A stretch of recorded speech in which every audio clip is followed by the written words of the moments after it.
మీ business విస్తరించాలనుకుంటున్నారా? మార్చి 16, 17న హైటెక్స్ లో franchise India biggest ఫ్రో expo. భారత రాష్ట్ర సమితికి మరో గట్టి దెబ్బ తగిలింది. పార్టీ అధినేత కేసీఆర్ కు సన్నిహితుడిగా చెప్పుకునే చేవెళ్ల ఎంపీ రంజిత్ రెడ్డి కూడా గోడ దూకేస్తారని తెలుస్తోంది. త్వరలోనే రంజిత్ రెడ్డి కాంగ్రెస్ పార్టీలో చేరతారని అర్థమవుతోంది. రంజిత్ రెడ్డి ఇప్పటికే బీఆర్ఎస్ కు దూరంగా ఉన్నారు. చేవెళ్ల పార్లమెంట్ నుంచి పోటీ చేయమని బీఆర్ఎస్ పార్టీ అధినేత అడిగినా నో చెప్పారు. కట్ చేస్తే ఇప్పుడు తెలంగాణ సీఎం రేవంత్ రెడ్డి రంజిత్ రెడ్డి నివాసానికి వెళ్తున్నారని తెలుస్తోంది. స్వయంగా ముఖ్యమంత్రి ఆయన్ని పార్టీలోకి ఆహ్వానించబోతున్నట్టు తెలుస్తోంది. రంజిత్ రెడ్డి కూడా కాంగ్రెస్ పార్టీ నుంచి చేవెళ్ల ఎంపీ టికెట్ను ఆశిస్తున్నట్టు తెలుస్తోంది.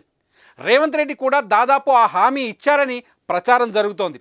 ఇదిలా ఉంటే చేవెళ్ల ఎంపీ టికెట్ పైన మాజీ మంత్రి పట్నం మహేందర్ రెడ్డి ఫ్యామిలీ చాలా ఆశలు పెట్టుకుంది.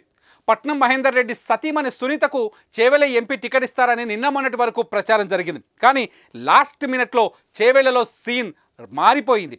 ఇప్పుడు రంజిత్ రెడ్డి కాంగ్రెస్ పార్టీలోకి వస్తే ఆయనకే టికెట్ ఇస్తారనే అంచనాలు తెర మీదకు వస్తున్నాయి. ఇటు రంజిత్ రెడ్డి కాదని చెప్పడంతో బీఆర్ఎస్ ఇప్పటికే అభ్యర్థిని ఖరారు చేసింది.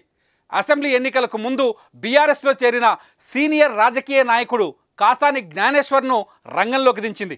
ఇటు బీజేపీ నుంచి మాజీ ఎంపీ కొండా విశ్వేశ్వరరెడ్డి పేరు ఖరారైంది. అయితే ఈ ఇద్దరిని ఢీకొట్టగల నేత ఎవరు అని వెతికిన కాంగ్రెస్ రంజిత్ రెడ్డిని ఫైనల్ చేసినట్టు తెలుస్తోంది. రేపు ఢిల్లీలో ప్రకటించబోయే లిస్టులో రంజిత్ రెడ్డి పేరు ఉండబోతున్నట్టు కూడా ప్రచారం జరుగుతోంది. సుమన్ టీవీలో మీ పర్సనల్ అండ్ బిజినెస్ ప్రమోషన్స్ కోసం కింది నెంబర్కి కాంటాక్ట్ చేయండి.